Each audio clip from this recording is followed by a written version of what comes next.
Hello, the story I'm about to tell you today is about a solved case where a hairdresser met with misfortune due to her own profession at night. Although witnesses saw the perpetrator escaping on the street due to lack of necessary evidence, the case became unsolved. But 10 years later, something unexpected happened. The crime scene was located in Spartanburg County, South Carolina, USA. The main character of the story was named Sarah Fields, 27 years old, who owned a hair salon. She was not only beautiful, but also knew how to handle relationships very well. As a result, many regular customers frequently visited her salon. She was married and had 2 children. After some time, she and her husband experienced some emotional conflicts, causing marital issues. For this reason, they decided to live separately. After they separated, something terrible happened to her. So what happened to her on that day? Next, let's go back in time to July 31st, 1995. July 31st, 1995 was a Monday at the beginning of the week. Sarah, 27 years old, was working in her hair salon as usual. She was both the owner and the only stylist in the shop, so she often worked late. At 6:30 p.m., she bought some cleaning solution from a vendor named Emily. She then returned to the salon and continued working as normal. At 8:11 p.m., Emily, who had gone out on an errand, was passing by Sarah's salon on her way back to her store. At that time, Sarah was still cleaning up in the salon. They greeted each other, and Emily continued walking towards her store. At 8:30 p.m., Emily was preparing to go home. She was standing waiting for her ride under a street lamp in front of Sarah's salon. At that moment, she noticed the lights in the nearby hair salon suddenly went out, and there was a strange sound inside. Then she saw a man jump out of the salon's window. After standing up, he saw Emily standing nearby looking at him. Seeing this, the man quickly pulled his gray t-shirt over his head and ran towards the side of the house. Emily, frightened by what she had just seen, immediately ran in a different direction, intending to call the police at a nearby store. Let's review the layout at that time. After the man jumped out of the salon window, he ran in one direction. Emily, scared, ran in another direction. Then, coincidentally, they encountered each other in front of a nearby store. They looked at each other in shock for a few seconds. Emily had seen the man's face by then, which scared him. He turned and ran away, gradually disappearing from Emily's sight. Emily, panicked and not knowing what to do, tried to wave down cars on the road for help. But it was almost 9 p.m., and there were very few cars on the road. They probably thought Emily wanted a ride, so they ignored her. After unsuccessfully trying to flag down cars, Emily ran to the nearest store and called the police.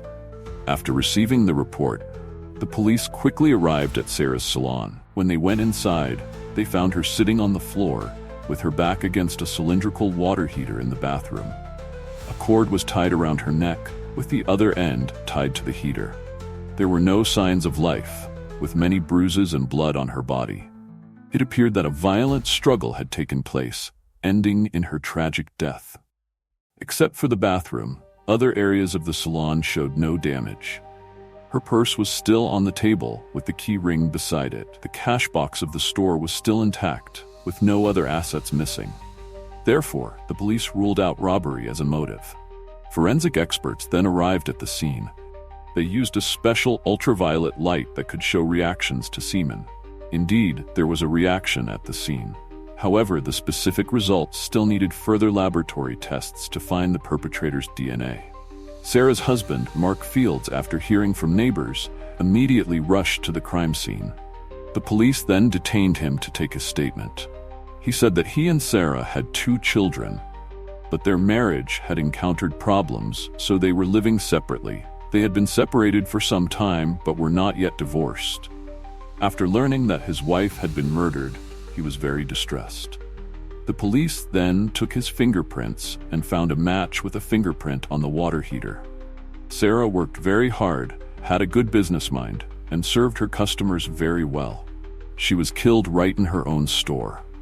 Recently, she had disagreements with her husband, so her husband Mark quickly became a suspect in the police investigation. The police then called Emily, the witness from that day, and wanted to ask if she had clearly seen the killer that night.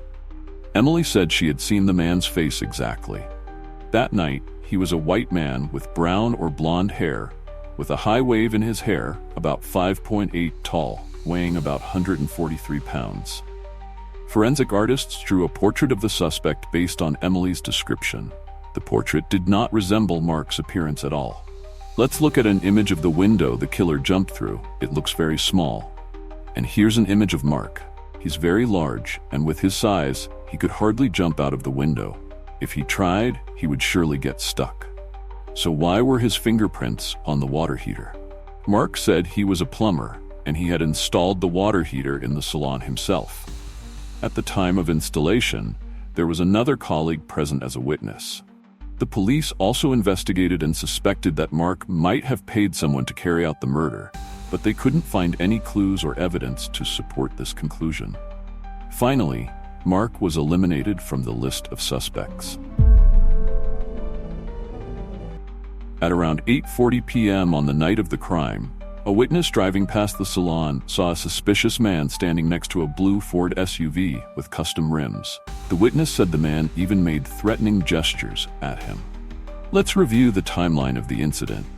8:11 p.m. Sarah said goodbye to Emily, a sales clerk. Emily encountered a man jumping out of the salon window. p.m. A suspicious man was seen standing next to a Ford SUV. Therefore, the man standing next to the SUV could be the killer. If we could find that car, we might be able to find the murderer. The police then made an announcement with a sketch of the suspect and the car, hoping to find useful leads. After the announcement was made, a man who worked near the salon reported that on his way to work that evening, he saw a large blue and white Ford SUV wedged between two large trucks. He was a car enthusiast, so he remembered the car's features very clearly. The police immediately searched for information on all vehicles with similar characteristics moving in the area around the time they were seen.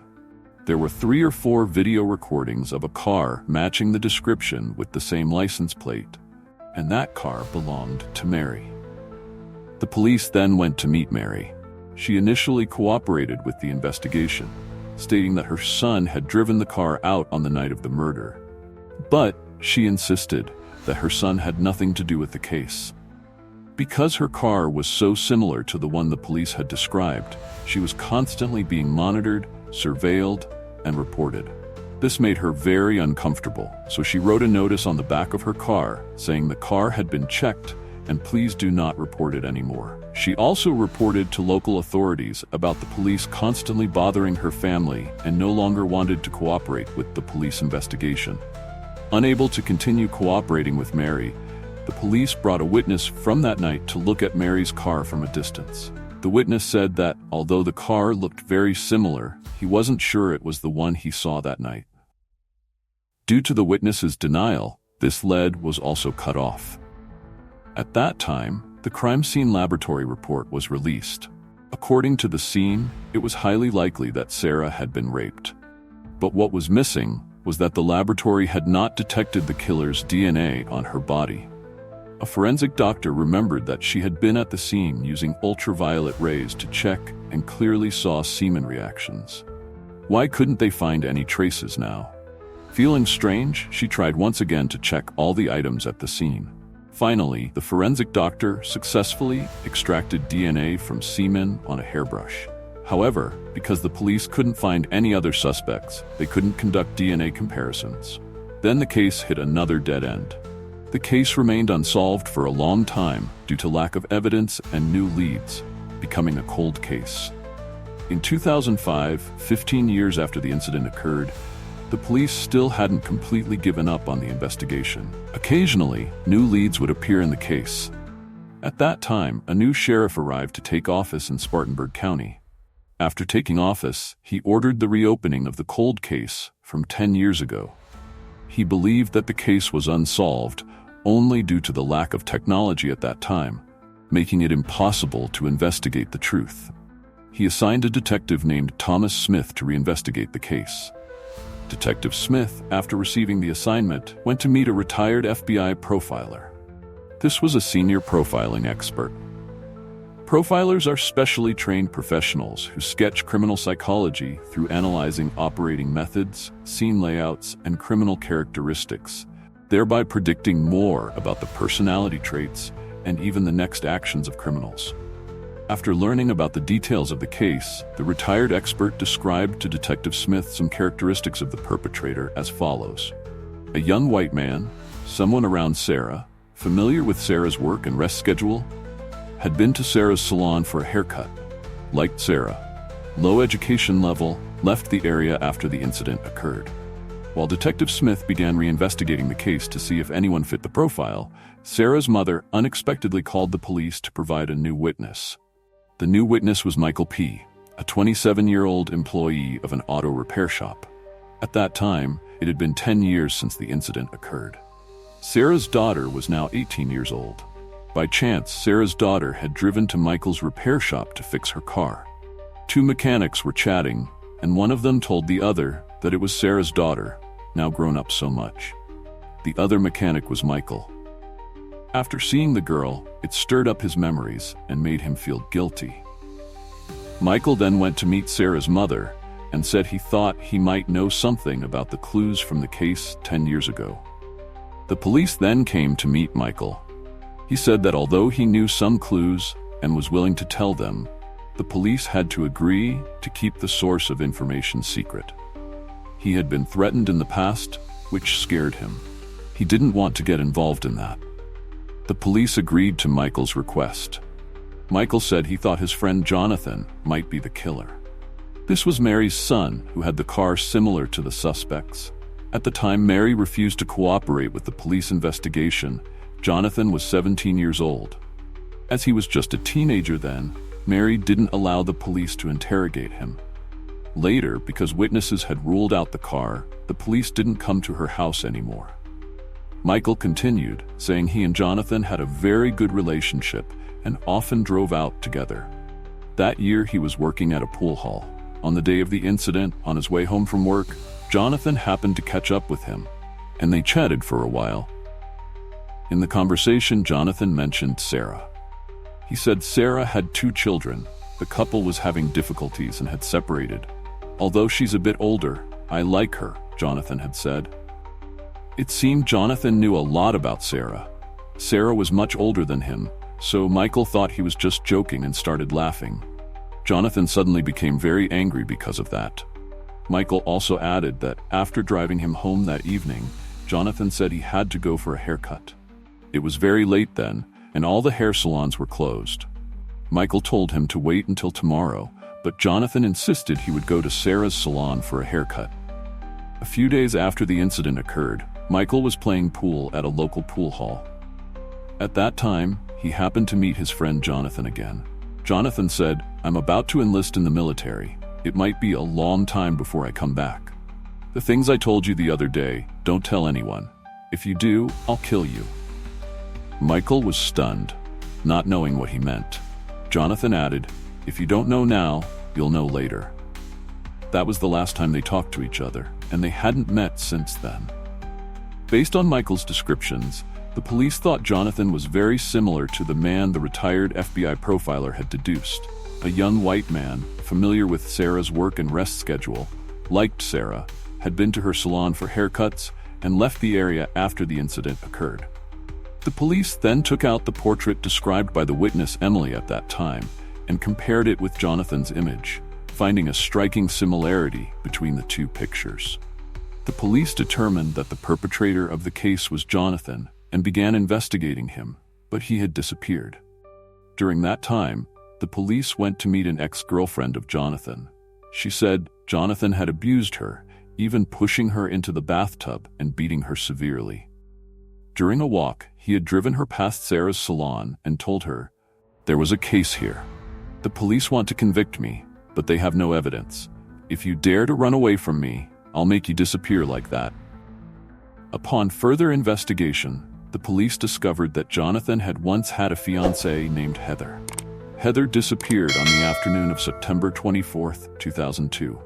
That day, Jonathan had picked her up from her grandmother's house.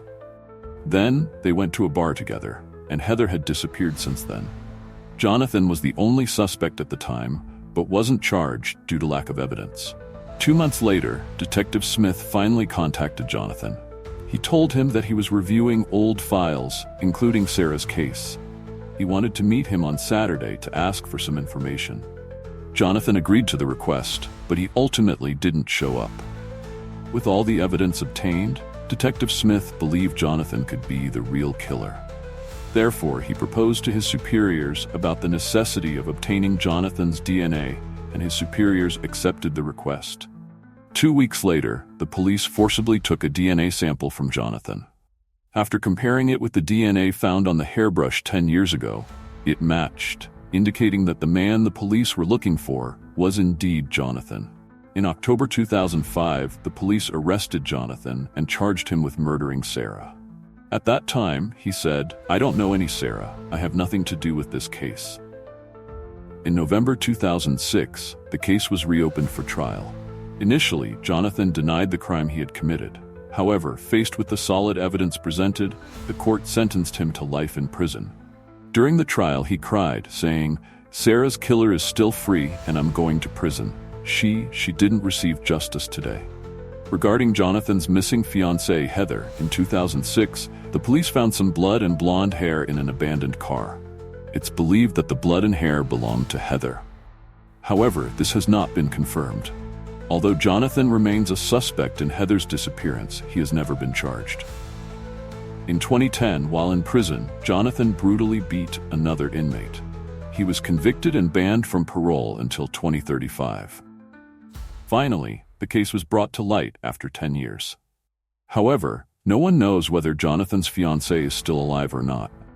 Whether her disappearance has anything to do with Jonathan, we cannot know. Perhaps everything was done by him. Today's video ends here, and I'll see you in the next cases. Goodbye.